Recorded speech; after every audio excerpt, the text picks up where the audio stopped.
Welcome back to Andersen Acres. Today we're talking about something that might surprise you. We are going to continue talking about meat goats, but today we are going to focus in on the huge rise in popularity of meat goats among farmers, not just among the public, but why hobby farmers and small farmers especially are deciding to pick up meat goats as a hobby on their farm. So, especially among hobby farmers, this has become incredibly popular. The number of hobby farmers raising goats for meat is almost out of this world. So, Arwen, yes, is a meat goat. No, we're not eating Arwen. Every time I talk about meat goats, I do have to say we are not eating Arwen. Okay? So, just to clarify, we are using her as our example of a meat goat because she is a fainting goat, and fainting goats are primarily a meat goat. We are not eating her. She is our pet. Okay? She is a pet goat. But there are plenty of meat goats out there. She is a meat goat, but she's not destined to be meat. I promise. All right, carrying on. So why are more and more farmers, from larger operations to small homesteads, adding goats to their herds? What makes meat goats such a hot topic in North America right now? And how can you get started with meat goats now, adding meat goats to your farm? Well, let's dig into that. This is a follow-up to last week's video. So first of all, I want to talk about the demand for goat meat. Goat meat, also known as chivan or cabrito, depending on the age the goat was when it was processed, is one of the most widely consumed meats in the world. But here in North America, it's really only just starting to gain serious traction. At present, goat producers cannot supply enough market goats to meet the skyrocketing demand. Okay? That's right. That means that demand far outweighs supply. So what does that mean for us, small farmers, hobby farmers, homesteaders? It means there's a ready and established market just waiting for new producers to jump in. Ethnic communities, health-conscious eaters, and foodies might be looking for leaner alternatives in your area, and all of this is fueling this boom in interest in meat goats. Goat meat is lean, nutrient-dense, and fits beautifully into many traditional cuisines and a lot of modern cuisines as well. One of the most attractive things about meat goats is how flexible you can run your operation, which is what we're really talking about today. The hobby farm end of it, not the consumer demand, why it's good for you and why you might want to pursue it as a business opportunity. So you can sell live goats by the pound directly off your farm as long as that's allowed in your area. I'm sure that part is. Usually there isn't a restriction on selling the live goat kid. You can also work through local livestock auctions. You can contract with buyers and brokers. You can breed and sell high-end registered goats for show or herd improvement. And you can raise meat kids from dairy does as a side income stream if you are really more interested in the dairy goats, but you want to have some meat goats. You can do a little crossbreeding, cross your dairy doe to a meat goat and use those babies as meat kids. You can do that. It does work. Will they be purebred registered? No. That's okay though. I mean, not everybody needs purebred registered meat goats. Okay, you might just be looking for something that, I don't know, works for you. That's a surprising thing to say sometimes, but what works for you is the right thing for your farm.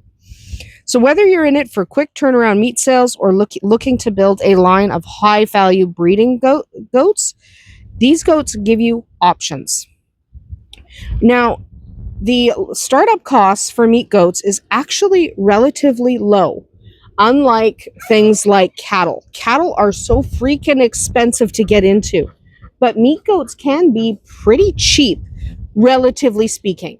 They're going to cost you more than $100, but they're not going to cost you thousands in startup costs. You don't need a huge amount of land. You don't need fancy infrastructure, and because they're small, hardy, and fairly low maintenance, you can scale up as your experience and confidence grows. Even just starting with a handful of does and a good buck can set you on the pathway to growing your herd quickly. Goats mature fast and reproduce easily. It's not unheard of for a herd to double in size in a single year if you have enough does being serviced by a quality, competent buck. Yes, he does need to be competent. He has to know how to do his job in order for him to be an asset to your breeding operation. And let's be real for a minute. Goats are just plain fun to have around. Even if they're destined for meat, they're so cute, so fun. They're intelligent, inquisitive, and even mischievous. They'll climb on things, nibble on your hat, make you laugh even on your hardest days. Even if they're destined for meat, you can still enjoy them while you've got them. Most goat farmers I've talked to, and including myself, will tell you that the best part of having goats is the goats themselves. Okay, it's nice to be able to sell a few goats to make a few bucks. It's nice to be able to have your own meat or your own milk or your own cheese if you're into that. But the best part of raising goats is the goats. They are amazing. They're generally non-aggressive, easy to handle, pretty good with kids, both the human kind and the goat kind. Sure, you'll get an ornery buck now and then. I recommend not really hanging on to an ornery buck. There are so many nice bucks in the world. You don't need the nasty ones.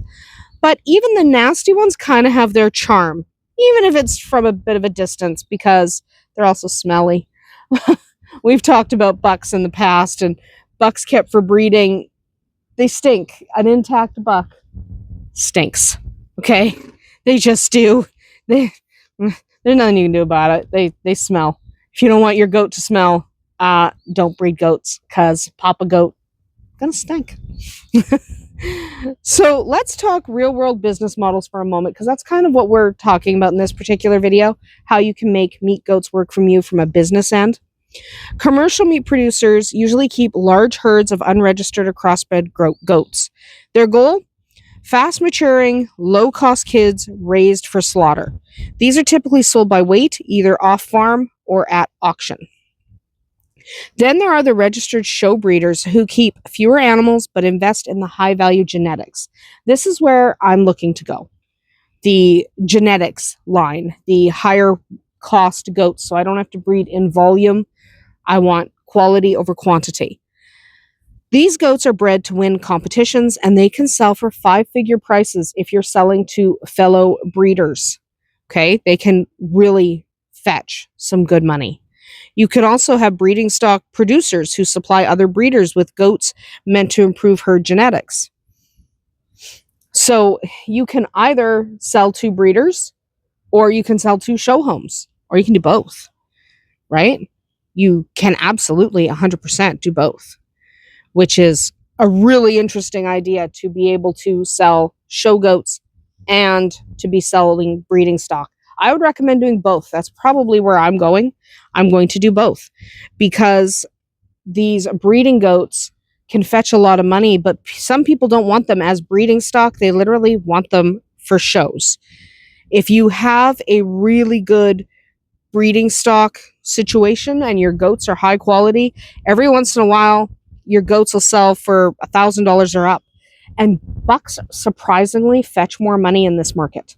Okay, if you are looking at selling a show goat or a breeding goat, seriously, the bucks sell pretty well.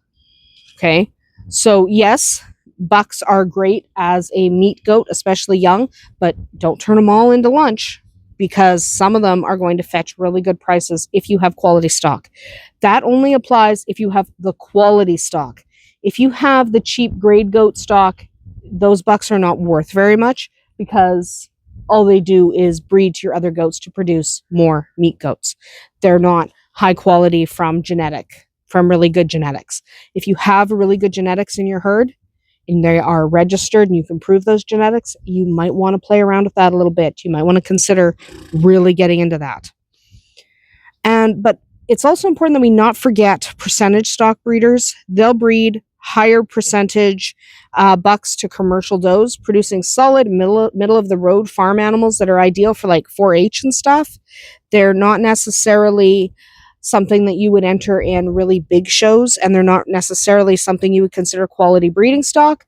But for 4-H, small markets, or even meat markets, they can do the job. So you kind of can go low end, high end, or land somewhere in the middle. Personally, I'm going to go higher end, just because I want to do fewer breedings for the same amount of money, but it does require a little bit more investment from you, right? So I'm going to have to invest in really good quality lines if I want to have that on my farm. So that's not cheap. So the way I'm going to go about it may not be the way you're going to go about it. You might decide it is not worth the cost investment, and you're either going to do the grade goats, or you're going to do a lower quality registered goat where they're still good enough for 4-H shows and small farms, meat markets, things like that. Most people will end up wanting to do somewhere in the middle of the road because you want slightly higher quality animals, but you don't necessarily want to spend $1,000 on a good buck, right? So most people are going to end up in the middle of the road. But what about the dairy and meat mix? Even goat dairies are getting in on this action when it comes to selling meat goats. Many dairy farms breed their milking does to boer or kiko bucks, producing meat kids that can be raised on extra milk or even milk replacer. And it's a brilliant way to maximize the value of each doe. Milk and meat, all from the same animal. That's especially useful for really small operations like a hobby farm or a homestead.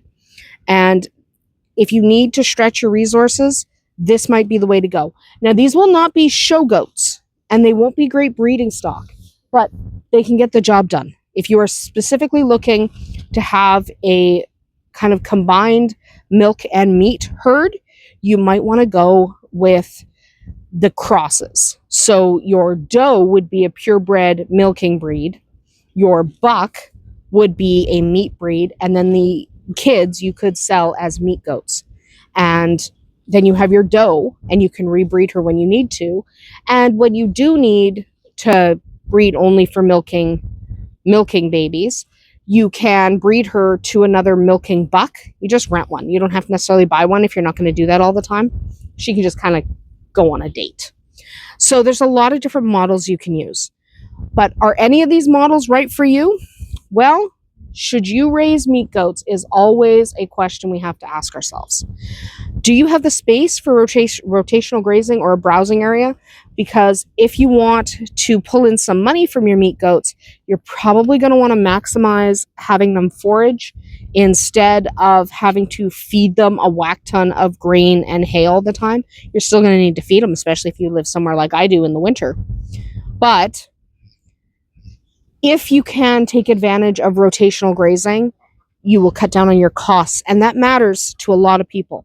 Sometimes it really comes down to what you have in your pocketbook, right? How much cash is in your bank account. Not everybody can just keep throwing money at animals, and that's completely understandable. So think about if you can invest the money, and if you can't, think about, do you have the space for rotational grazing? I also want you to think about, are you interested in breeding, selling, or just raising goats for your family? Because that'll kind of determine how much you're going to spend up front. Like if you want to show, then you're probably going to have to invest more money. She's not dead, by the way. She's alive. She's just sunning herself because it's nice out. So you are going to have to figure out what you want out of your goats. So that'll kind of inform your purchases, because if all you want is meat goats for your family, you don't have to spend very much. You can get a cheap doe and a cheap buck and start breeding them within that first year. So again, really decide what your goals are before you put the money in to your goats, because you don't want to invest all the money and then decide, actually, I just needed a couple of meat goats. So really think about what works for you and your family before making that jump. And also think about whether you enjoy working with animals that are smart, curious, hilarious, and get into trouble a lot, because goats are crazy. So if you haven't had a lot of exposure to goats and you don't really know what it's like raising them, get 1 or 2 goats as a pet. Okay? Experience that for a year, and then decide if it's worth having a larger scale 5, 6, maybe 10 goats on your property, because they are absolutely bananas. And if you haven't had a lot of exposure, you're going to want to get that exposure before you really jump in and end up with a herd of meat goats. So think about that as well. If the answer to most of these questions is yes, Goats might be a fantastic addition to your farm or homestead, but do try to think about whether it's worth it for you. And if you want to go kind of the businessy route, really find out your local regulations. In most areas, you're not going to be able to sell a goat that was processed on your farm as to the public. Okay, you will either have to sell them live and then let the people do the processing, or you are going to have to find somebody who is basically licensed or whatever the certification is in your area. And here we call them inspected facilities. We have inspected facilities that we would take them to. Okay, we wouldn't try and do that and then sell them, because we're not allowed to do that here. So find out your local regulations if you decide you want to jump into it from a business perspective. And I do recommend you follow those business rules in your area, because you do not want to run afoul of those particular regulations, because they are in place for people's safety, and typically it is not well received to break those rules. So find out what those rules are. They usually are not that bad. If you have to use an inspected facility, there's probably one in your area. You'd be surprised how many places have these facilities that people don't know about. Okay, so most places have an inspected facility you can use. So now you know why farmers all over are flocking to meat goats. There is money to be made. They are easy to use. And if you decide you want that meat to feed your family, they do reach weight pretty quick as compared to cattle. So they're cheap to invest in, they are easy to raise, they're fun to raise, and they get the job done. It's not just a trend, it's a smart business move. And for a lot of people in the hobby farm and homesteading market, it's an easy way to make a little bit of money to support their homestead. So it can work for a lot of different people. Find out if it works for you. Whether you're looking to build a full-time farm or just diversify your hobby farm, goats do offer flexibility, potential profit, and a whole lot of personality.